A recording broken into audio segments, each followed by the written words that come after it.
Så hej og velkommen til Father Founded.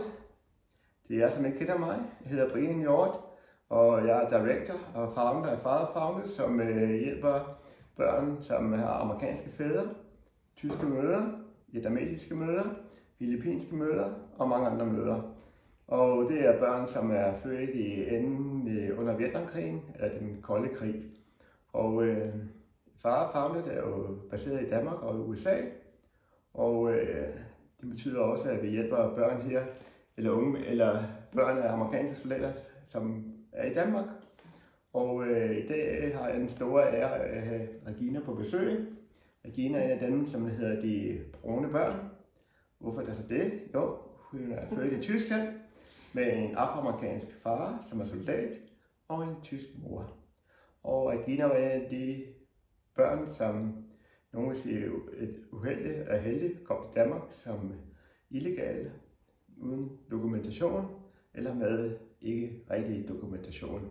Så Regina, som mange andre, vokser op, vil gerne finde ud lidt mere om hendes biologiske ophav, måske sin far, måske sin søster, som har fundet ud af også kommet til Tyskland.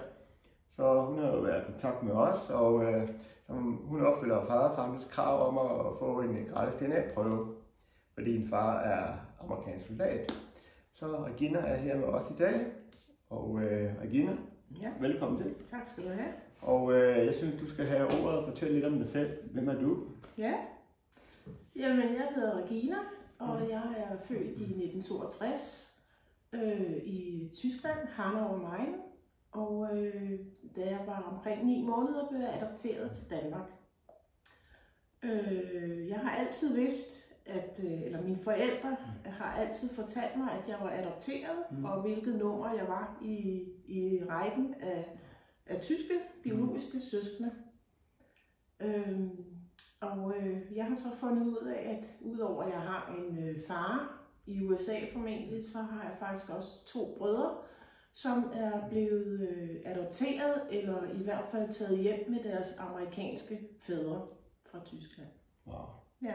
Men Regina, du ved godt, at mange af dem, som kom til Danmark fra Tyskland, de kommer ikke til Danmark. De kom til Danmark på en helt speciel grund. Ja. Og mange af dem har haft nogle skrækkelige historier, både i Tyskland og Danmark. Ja. Og det er jo, for nogle er det jo en hemmelighed, og for andre er det jo en kendt hemmelighed. At mange af børnene ikke kom til Danmark på særlige lovlige vilkår. Kan du fortælle noget? Kom du til Danmark på den rigtige måde, eller hvad? Altså, det ved jeg faktisk ikke. Det tror jeg gjorde. Altså, jeg er kommet via et adoptionsselskab, eller hvad det hedder. Altså, min mor og min par og mine søskende, adoptivsøskende, var med hende i Tyskland og hentede mig på børnehjem i Gießen. Men det er interessant, fordi du fortæller selv, at din biologiske mor, hende har du selv mødt senere hen, ikke? Ja. Og fortæl den historie, hvordan du får fat i hende, hvordan har du mødt hende? Ja, altså det er sådan, at jeg har egentlig aldrig haft et ønske om at finde min biologiske ophav. Men at jeg faktisk for 20 år siden bliver min adoptivfar kontaktet af en søster, som også er adopteret til Danmark. Og hun havde i nogle papirer fra sine forældre fundet papirer på mig. Ja. Og det viste sig faktisk, at vi har været adopteret til familier, hvor vi har boet med 5 kilometers afstand. Vi har aldrig sådan kendt, eller jeg har ikke kendt noget til det, men at min søster der hængte faktisk billeder af mig i deres stue. Det har der altid gjort, fordi så vidste de, at de havde en lille søster. Ja. Men hvordan var det at møde din mor i Tyskland? Altså hun kom til Danmark, fordi altså, lige pludselig inden for 2 måneder, så var jeg fundet af min mor og en biologisk søster i Tyskland, for de var kommet over nogle papirer, som var ved faktisk at blive destrueret i Tyskland, som de havde fået kendskab til. Så på den måde kunne de finde ud af, hvor var nogle af os henne her i Danmark. Men er det ikke svært efter så mange år at få en anden form forbindelse med en person, så gør din biologiske mor, men det er jo ikke vokset op. Altså, egentlig, altså, det fælles, det er, at det er din mor fødte dig. Ja. Det kunne lige godt være hvem som helst. Jo, altså, den dag jeg mødte hende, jeg vidste ikke, at hun var der, hvor vi skulle mødes som os søskende, og jeg blev meget chokeret over, at hun var der, og blev meget sådan indadvendt vred. Ja, jeg forestiller mig. Ja, men sådan dagen efter, der snakkede vi godt sammen, og jeg tænkte, jamen hun er jo en ældre dame, som har haft et svært liv i Tyskland, altså fra hun var ganske ung, og så frem, der har det jo handlet meget om at overleve også. Så jeg havde sådan, hvordan kan man være vred på sådan en elskelig gammel dame? Ja, det er jo rigtigt nok. Det er nok svært at sætte sig i andre folks tanker, ikke? Men så tilbage til DNA'en. Hvad forventer du? Hvad er din drøm ved at lede efter din biologiske fars gråshej søskende? Ja, det er for mig at få ligesom lukket nogle huller. Hvem er min far? Hvorfor er der ikke? Det er ikke sikkert, at der er noget navn på ham. Hvorfor ville han ikke kende svimmer, når, altså som jeg har hørt det i hvert fald, når de fleste af mine andre søskende, biologiske søskende, havde deres fædre, eller har navn på deres fædre. Og så også, at jeg fandt ud af, at jeg faktisk havde 2 brødre, jo, som jeg har sagt, der kom til USA. Ikke?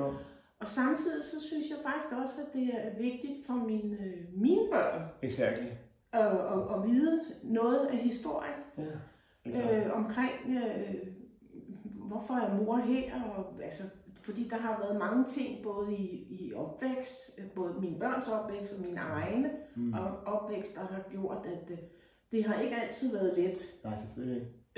Og færdes ude, eller... Og forsvare sig, hvem man er, når man ikke selv eller folk, der skulle rode i ens hoved, eller altså, og spørge, hvis du er tysk, hvorfor kan du så ikke tale tysk? Ja, det kan altså, jeg rundt. Det er klart. Ja. Men altså til slut, hvad vil du gøre, når du får svaret? Hvad har du nogen sådan plan A eller B, fordi det er jo ukendt terræn, og du har ikke lavet en prøve før, du aner faktisk ikke, hvad der er på den her muren, når du åbner Pandoras boks. Ja, det ved jeg ikke. Jeg tager nok et par dage, hvor jeg render rundt som flue i en flaske. Det er rigtigt nok. Ja, og så ved jeg ikke, om jeg vil skabe noget kontakt. Prøve i hvert fald at skabe noget kontakt til mine brødre. Altså, det er min første prioritet. Ja. Har du noget sådan her på falderevet, fordi prøv at lave det her interview meget, meget kort. Og længere her i fremtiden, når Regina får sit svar på testen, så vil vi alle sammen mødes igen, og så laver vi lidt længere interview, og lidt længere, hvor vi ser, hvordan testen kommer ud, hvordan reaktionen er. Har du noget, du gerne vil sige til andre, der gerne prøver at søge, ligesom i den samme situation som dig? Hvis I går og tænker over det, om I vil finde jeres ophav, så gør det. Fordi det lukker faktisk et hul inde i en selv. Og måske har man ikke sådan decideret ens far eller forbindelsen til nogle søskende i ens hjerte. Men for ens hele en vil det simpelthen lukke nogle huller, som man måske ikke er klar over, man selv har, men man agerer alligevel i det. Ja, det var super. Regina, vi ønsker dig held og lykke med det, og vi skal nok gøre det. Ja, tak. Okay. Godt, så skal vi i gang. Vi hører, hvordan det lyder først. Ja. Du var skide god. Hvordan var det så? Det finder vi ud af.